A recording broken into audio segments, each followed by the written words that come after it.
Bonjour à tous. Donc aujourd'hui, nous allons faire une séance de SVT en vidéo. Donc, vous avez le droit évidemment de faire des pauses. Ça vous permet d'écrire dans votre cahier le cours et ça vous permet également de prendre le matériel dont vous avez besoin. Donc, n'hésitez pas à faire des pauses puisque moi, je n'en ferai pas directement sur la vidéo. Donc aujourd'hui, nous allons reprendre ce qui a été fait juste avant les vacances et nous allons reprendre la dernière activité qui a été faite avant les vacances. Donc cette activité parlait de reproduction asexuée. Donc sur vos cahiers, je vais vous demander de coller, d'écrire pour l'instant ce titre. Donc grand 7, la reproduction asexuée. Une fois donc que vous avez écrit ce titre, je vous demanderai de coller l'activité que vous avez faite juste avant les vacances sur ce thème. Donc, on vous parlait de reproduction asexuée. Depuis le début de ce chapitre, nous parlons de reproduction sexuée. Je vous rappelle que la reproduction sexuée fait intervenir des organes mâles et des organes femelles. Le premier exemple que j'ai choisi, c'est l'exemple d'une plante que vous connaissez bien puisqu'il s'agit du fraisier. Le fraisier a les deux manières de se reproduire, soit de manière sexuée, soit de manière asexuée. Donc vous remarquez sur le premier plan de fraisier la présence de fleurs et sur le deuxième plan la présence de fruits. Ces indices nous montrent que ce fraisier s'est reproduit de manière sexuée. Dans les fleurs de toutes les plantes à fleurs, il y a des organes mâles qu'on appelle des étamines et il y a des organes femelles qu'on appelle des pistils. En l'occurrence, ici, nous avons donc cette fleur, je ne reviens pas dessus, qui a donc des étamines qui ont produit des grains de pollen. Ces grains de pollen se sont déposés sur le pistil. C'est ce qu'on appelle la pollinisation. Et l'ovule présent dans le pistil a été donc fécondé et s'est transformé en graine et l'ovaire a donné donc le fruit. C'est donc une reproduction sexuée qui fait donc intervenir organes mâles et organes femelles. Mais vous remarquez également sur un pied de fraisier ici que des tiges rampent sur la surface du sol. Ces tiges portent un nom, on les appelle des stolons. Et à partir du moment où le stolon touche la terre, il s'enracine et va donner un deuxième pied de fraisier. Sans intervention d'organes mâles ou d'organes femelles, on parlera donc de reproduction asexuée. Le deuxième plant de fraisier émet lui aussi un stolon, voilà, et va donc s'enraciner et donner un troisième plant de fraisier.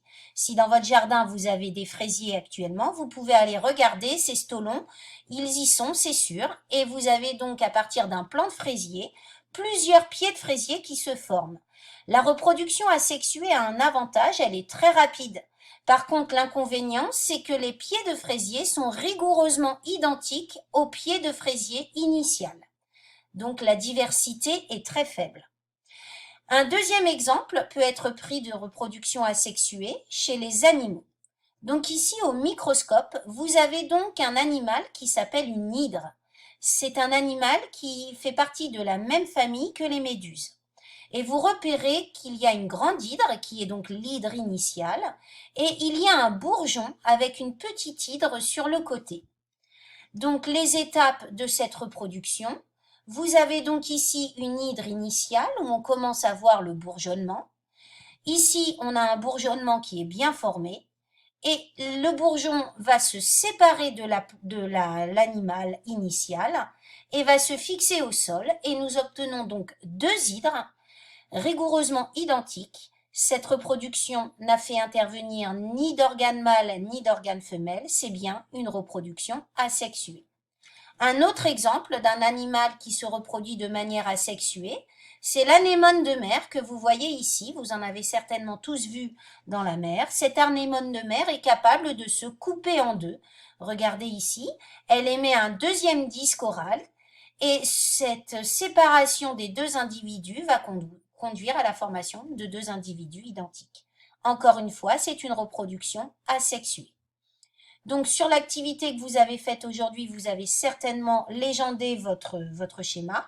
Et je vais vous demander maintenant de coller cette activité et d'écrire le bilan qui s'affiche ici. Je le lis avec vous.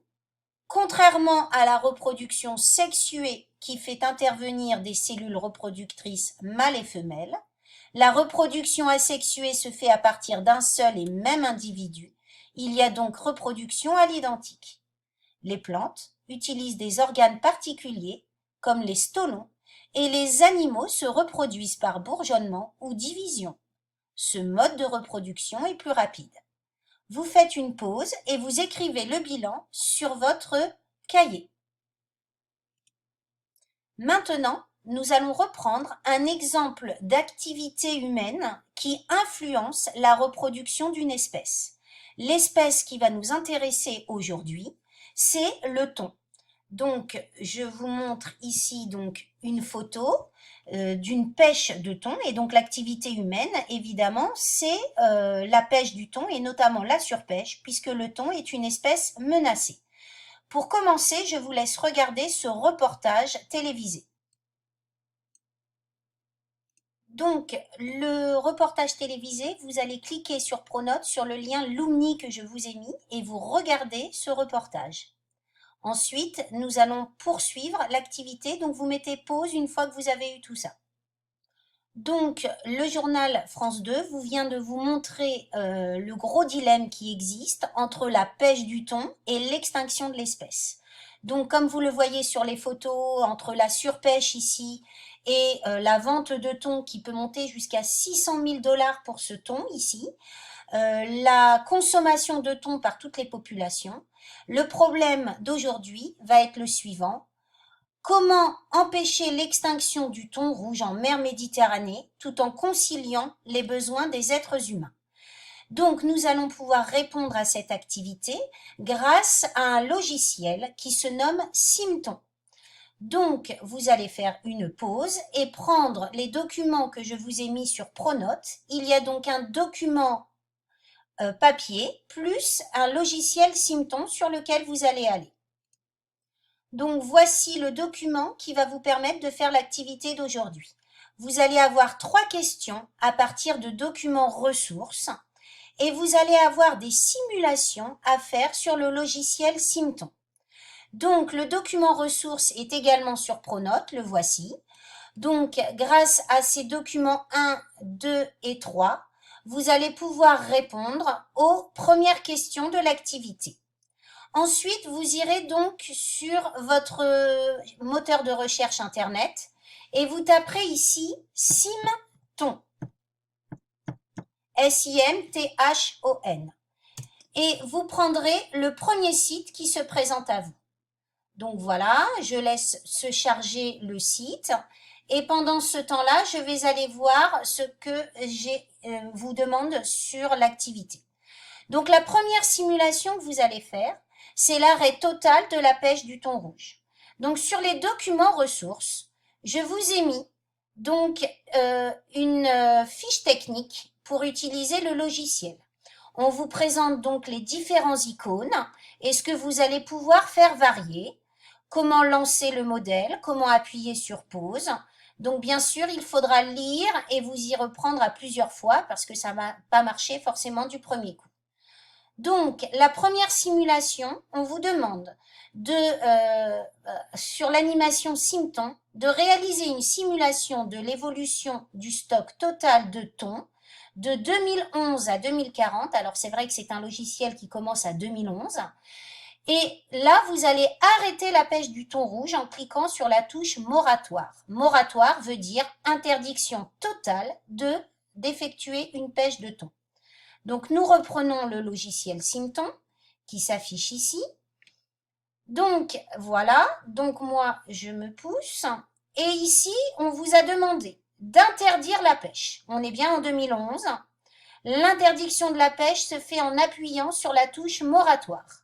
Et je vais donc lancer le modèle. Et là, on vous demande de regarder comment va évoluer le stock total de thon quand la pêche est interdite. Donc, vous voyez le compteur des années qui avance. Ici, vous avez un graphique qui vous montre quels sont les thons les plus vieux qui vont être pêchés. Et vous avez ici ce graphique qui est très intéressant puisqu'en rouge, vous avez le stock total de thon et vous le regardez varier. Bien sûr, en vert, la quantité annuelle pêchée est nulle puisque la pêche est interdite dans notre modèle. Donc nous allons aller jusqu'en 2, là je suis allée trop loin, vous vous arrêterez avant, mais vous regardez ici le stock de thon. Le thon pêché cette année est bien de 0 tonnes et vous avez un stock total de thon. Évidemment, à chaque fois, vous avez des petites questions, ici, 4, 5, 6 et 7, qui vont vous permettre de comprendre ce modèle. Alors évidemment, je vous demande de critiquer ce modèle. Est-ce que c'est vraiment ce qui se passe dans la réalité? Non. Ce modèle a des limites. Les thons ont également des prédateurs, donc normalement il devrait y avoir un nombre plus faible. Certainement qu'il va y avoir des pêches illégales. Donc vous voyez que ce modèle essaye de représenter ce qui se passe en réalité, mais qu'il y a quand même des critiques à faire sur ce modèle.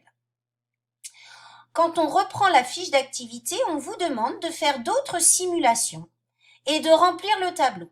Alors moi, je vous ai imposé des simulations où vous allez à la fois faire varier le niveau de surveillance et les quotas de pêche, c'est-à-dire de combien de quantité de thon les pêcheurs ont le droit de pêcher par an.